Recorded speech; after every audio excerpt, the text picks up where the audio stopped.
నమస్కారం. తీర్థయాత్ర కార్యక్రమానికి స్వాగతం.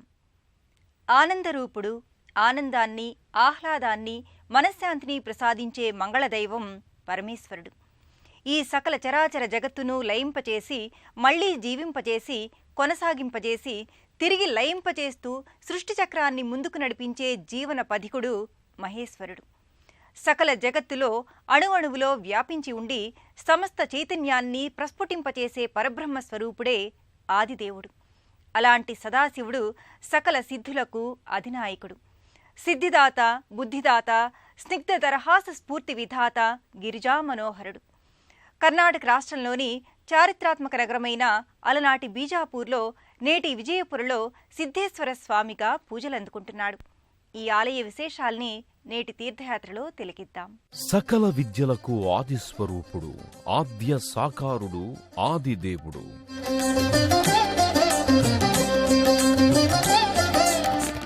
యోగ, తత్వ, జ్ఞాన మార్గాల సమన్వయ ఆకృతి శివ పరమాత్మ.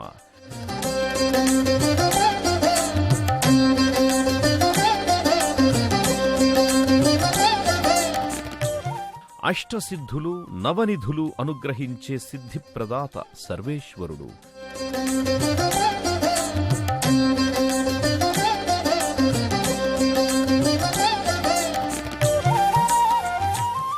ఆనంద సిద్ధిని, అద్వైత లబ్ధిని భక్తులకు చేకూర్చే కర్ణాటకలోని విజయపుర సిద్ధేశ్వర స్వామి దివ్య సన్నిధి.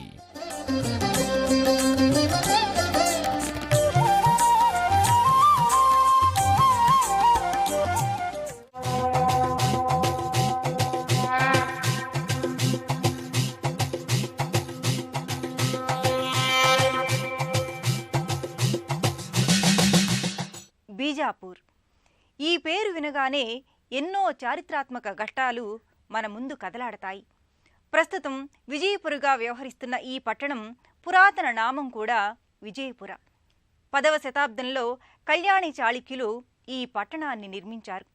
చాళుక్యుల అనంతరం యాదవులు తమ రాజధానిగా బీజాపూర్ని ఎంచుకున్నారు. అల్లావుద్దీన్ ఖిల్జీ బీజాపూర్పై దండెత్తి యాదవుల నుంచి బీజాపూర్ని హస్తగతం చేసుకున్నాడు. గుల్బర్గాను రాజధానిగా చేసుకుని పరిపాలిస్తున్న బహమనీ సుల్తానులు ఈ పట్టణాన్ని స్వాధీనం చేసుకుని బీజాపూర్గా నామకరణం చేశారు. కర్ణాటక రాష్ట్రంలో ఉత్తర దిశగా ఉన్న ముఖ్యమైన పట్టణం బీజాపూర్. ప్రస్తుతం దీనిని విజయపురగా వ్యవహరిస్తున్నారు. ఎన్నో చారిత్రక, వారసత్వ కట్టడాలకు ఈ పట్టణం పెట్టింది పేరు. చాళుక్యుల, బహమనీ సుల్తానుల కట్టడాలతో ఇది చారిత్రక నగరిగా, పర్యాటక స్థలిగా విఖ్యాతిగాంచింది. దక్కన్ పీఠభూమి పరిధిలో ఉన్న విజయపుర కర్ణాటకలోనే ప్రసిద్ధి చెందిన పర్యాటక ప్రదేశం. ఆదిల్ షా నిర్మించిన కోట ప్రధాన దర్శనీయ స్థలం. దీనిని 1566లో నిర్మించారు. ఆదిల్ షాయే నిర్మించిన గోల్ గుంబజ్ ఇక్కడ మరో ఆకర్షణ.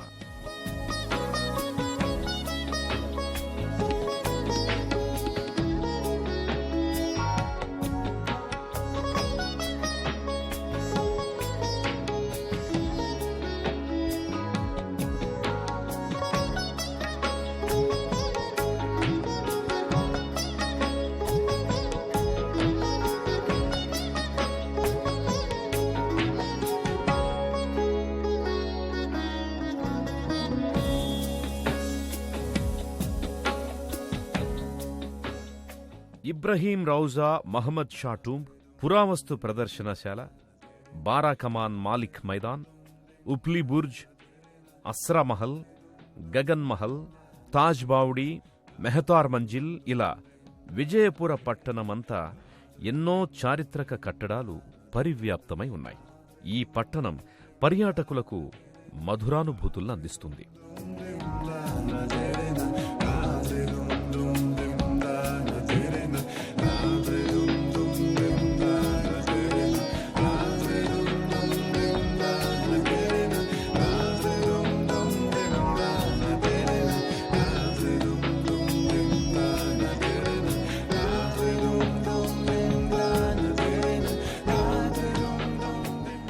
బీజాపూర్ చారిత్రక వైభవానికి తగిన రీతిలోనే సిద్ధేశ్వర స్వామి ప్రధాన ఆలయం రాజటీవీ ఉట్టిపడే రీతిలో కనువిందు చేస్తుంది. అద్భుత కళాసౌధంగా అలరారుతున్న ఈ శైవ సన్నిధానంపై 7 కాషాయ ధ్వజాలు రెపరెపలాడుతుంటాయి. అపురూపమైన గురు పరంపరకు కూడా ఈ సిద్ధేశ్వర క్షేత్రం ప్రతీకగా నిలుస్తోంది. 1898వ సంవత్సరంలో ఈ ఆలయాన్ని నిర్మించారు. శతాధిక సంవత్సరాల చరిత్ర ఉన్న ఈ ఆలయం కర్ణాటకలోనే సుప్రసిద్ధ శివక్షేత్రంగా వర్ధిల్లుతోంది. బీజాపూర్గా ఖ్యాతిగాంచి నేడు విజయపురిగా వినుతికెక్కిన ఈ పట్టణంలో ప్రసిద్ధ శైవ సన్నిధి శ్రీ సిద్ధేశ్వర స్వామి ఆలయం. 1898వ సంవత్సరంలో నిర్మించిన ఈ ఆలయం పటిష్టమైన కోటను తలపిస్తుంది. తీర్చిదిద్దిన అందమైన కట్టడంగా కనువిందు చేస్తుంది. దుర్భేద్యమైన ఆధ్యాత్మిక శక్తి అనే కోటను స్వాధీనం చేసుకోవాలంటే శివశక్తి అనే అస్త్రం చాలు అనే సందేశాన్ని ఈ ఆలయ కోట కట్టడం అందిస్తుంది.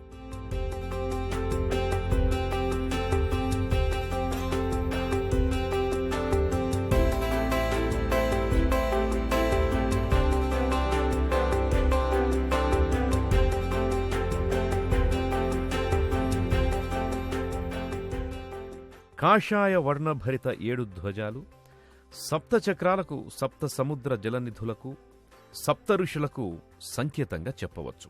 పగటిపూట ధవళకాంతులు విరజిమ్మే ఈ కోట కట్టడం రాత్రి సమయంలో విద్యుద్దీపకాంతులతో విచిత్ర విలక్షణ వర్ణ సంభరితంగా ఆకట్టుకుంటుంది. సిద్ధయోగిగా సర్వేశ్వరుడు నెలకొన్న దివ్యాలయమిది. మనస్సనే కోటలో మహాదేవుణ్ణి సుప్రతిష్టం చేసుకోవడం ద్వారా జీవన సమరాన్ని నిరంతరం అలవోకగా కొనసాగించవచ్చు అనే ఆధ్యాత్మిక సందేశాన్ని ఈ లోగిలి మనకందిస్తుంది. ఆదియోగి అయిన పరమేశ్వరుడు మొదట 7 శిష్యులైన సప్త ఋషులకు సిద్ధిని అందించాడు. అందుకు ప్రతీకగానే ఆలయ ప్రధాన ప్రవేశ ద్వారం 7 జెండాల అమరికతో ఉంటుంది. శివత్వం అంటే ఆడంబరత్వం, మరోవైపు నిరాడంబరతత్వం, సర్వసంగ పరిత్యాగం, అంతటా తానైన లక్షణం. ఇలా భిన్న పార్శ్వాల ఏకీకృతమే శివుడు. ఈ ఆలయం పైకి ఎంతో గంభీరంగా రాజసం ఉట్టిపడే రీతిలో ఉంటుంది.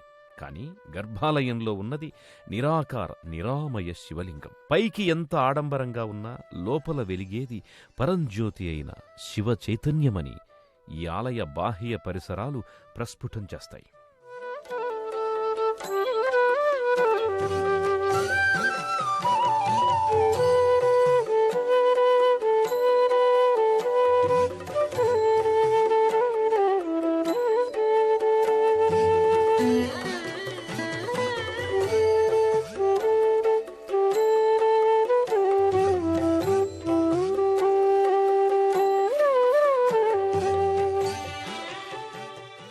ఎవరైతే తన శక్తియుక్తుల్ని అమృతత్వంతో మేళవించి భక్తులకు శాశ్వతానందాన్ని కలిగిస్తారో, ఎవరైతే బ్రహ్మానంద కారుకుడై జగత్తుకు శుభాల్ని చేకూరుస్తారో ఆయనే సిద్ధేశ్వరుడు.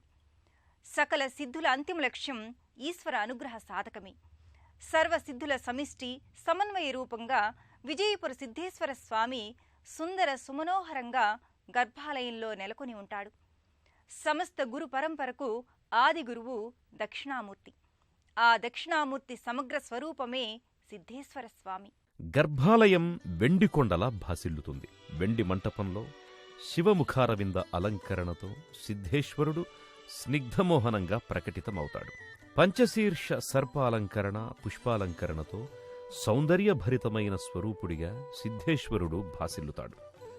శుద్ధమైన పరమాత్మతత్వానికి సంకేతం సిద్ధేశ్వర స్వరూపం.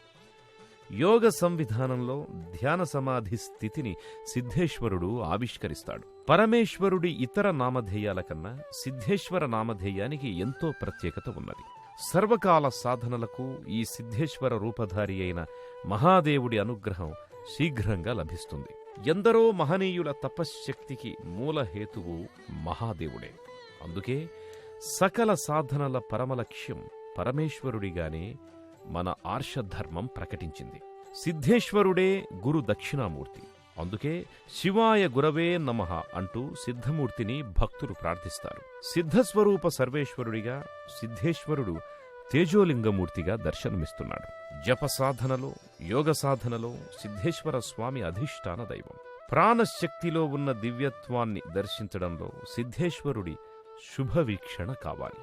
యోగ విద్యలో మంత్రయోగానికి ఎంతో ప్రాముఖ్యతుంది. సకల యజ్ఞాలన్నిటిలో జపయజ్ఞం శ్రేష్టం అని భగవద్గీత తెలియజేసింది. అందుకే సిద్ధులు, యోగులు, మహర్షులు తపస్సు చేసిన శివ సన్నిధానాలలో మహత్తర శక్తి ఉంటుంది. ఆ పరంపరలోనిదే విజయపురాలోని శ్రీ సిద్ధేశ్వర స్వామి ఆలయం. హర హర ఓం హర హర హర హర శంభో ఓం శివ శివ ఓం శివ శివ శివ శివ శంభో ఓం హర హర ఓం హర హర హర హర శంభో ఓం శివ శివ ఓం శివ శివ శివ శివ శంభో.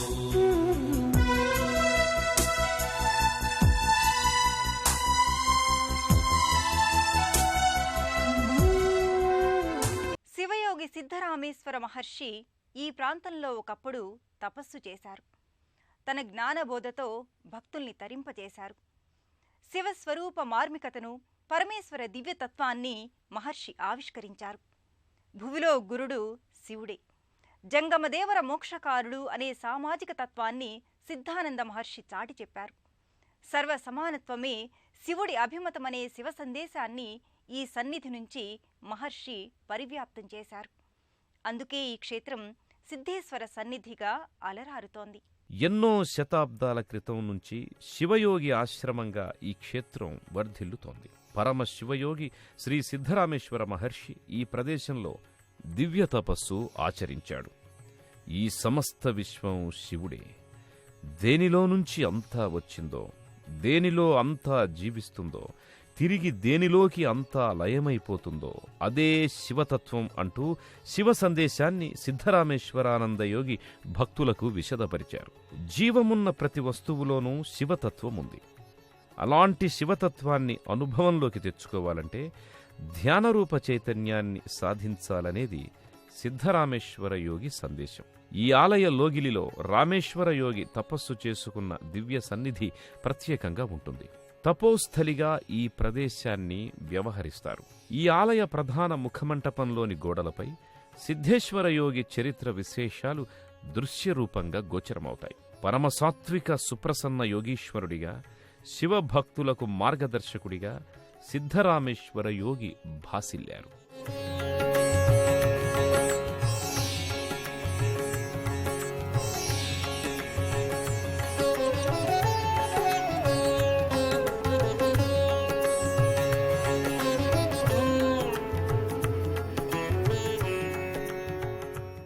విజయపుర సిద్ధేశ్వర స్వామి సన్నిధానంలో పలు ఉపాలయాలున్నాయి. ఈ ఉపాలయాలలో కపిలేశ్వర స్వామి సన్నిధి ప్రముఖమైనది. కపిల మహర్షి ఇక్కడ శివలింగాన్ని ప్రతిష్ఠించాడని ప్రతీతి. ఈ కపిలేశ్వర స్వామి సన్నిధినే మూలశివ సన్నిధిగా ఇక్కడ వ్యవహరిస్తారు. సకల సిద్ధులకు సమన్వయ రూపమే మహాదేవుడు. అలాంటి నీలకంఠుణ్ణి ఎందరో సిద్ధులు, సాధకులు, యోగులు, మునిపుంగవులు ప్రసన్నం చేసుకున్నారు. ఆ కోవలోనే సిద్ధరామేశ్వర స్వామి ధన్యత పొందారు. మానసిక యోగానికి, శారీరక కర్మకు బలాన్నిచ్చే శక్తి ధ్యానానికుంది. దీనినే వాచిక యజ్ఞంగా వ్యవహరిస్తారు. బుద్ధుని ఏకాగ్రం చేసి ప్రాణాయామం ద్వారా శుద్ధిని పొందాలి. హృదయ మధ్యంలో కాని, భ్రూమధ్యంలో కాని శివస్మరణ చెయ్యాలి. శివరూపాన్ని ప్రతిష్ఠించుకోవాలి. ఇదే సిద్ధరామేశ్వరానందుడి శివతత్వ సాధన. జ్యోతిస్వరూపునిగా, అర్ధనారీశ్వరునిగా, దక్షిణామూర్తిగా, సిద్ధేశ్వరుడిగా, నటరాజుగా ఇలా అనేక స్వరూపాలలో యోగులు శివరూపాన్ని తమ మనోమందిరాలలో ప్రతిష్ఠించుకుంటారు.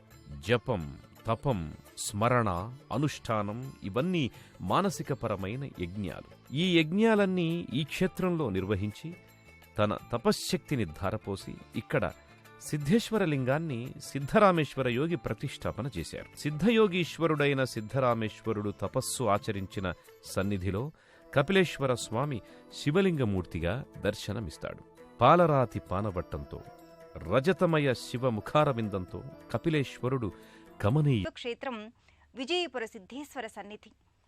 తన తపోశక్తిని ధారపోసి ఇక్కడ శివలింగాన్ని ప్రతిష్ఠించి ఈ క్షేత్రం సిద్ధిక్షేత్రంగా వర్ధిల్లుతుందని మహర్షి ప్రకటించారు.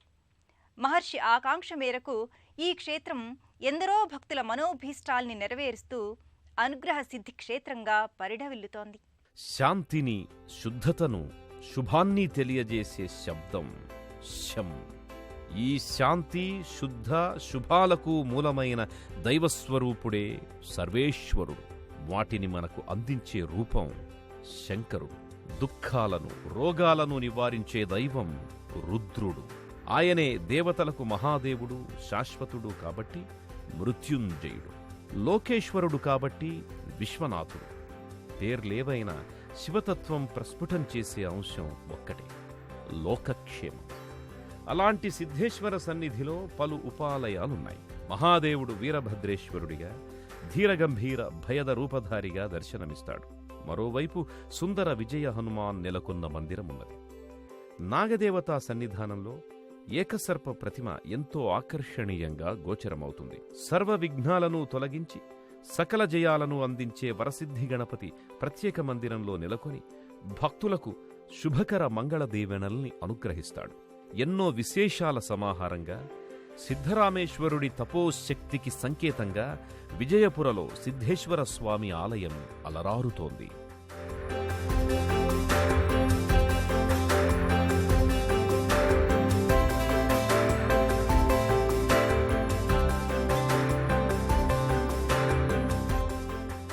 హైదరాబాదు నుంచి విజయపుర 357 కిలోమీటర్ల దూరం.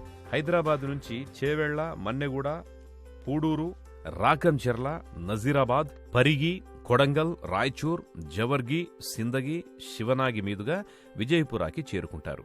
విజయవాడ నుంచి బయలుదేరే యాత్రికులు 600 కిలోమీటర్ల దూరంలో ఉన్న విజయపురకు నందిగామ, కోదాడ, సూర్యాపేట్, హైదరాబాద్, చేవెళ్ల, మన్నెగూడ, పూడూరు, రాకంచెర్ల, నజీరాబాద్, పరిగి, కొడంగల్, రాయచూర్, జవర్గి, సిందగి, శివనాగి మీదుగా విజయపురానికి చేరుకుని శ్రీ సిద్ధేశ్వర స్వామి వారిని దర్శించుకుంటారు.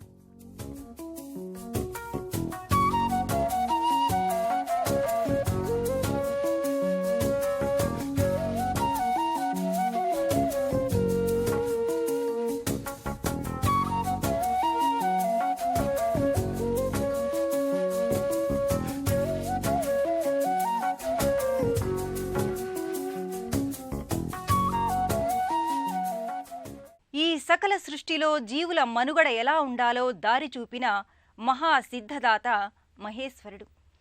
శివ భగవానుడిలో ఎందరో మహనీయులు, మహర్షులు తమ జీవితాల్ని అనుగ్రహం చేసి సిద్ధి అందుకున్నారు. ధార్మిక జీవన సంవిధానమే శివతత్వం అని శివయోగులు ప్రకటించారు. ఆ మార్గంలో పయనించటమే అసలైన శివపూజ. మరో క్షేత్ర సందర్శనంతో మళ్ళీ కలుసుకుందాం. నమస్కారం.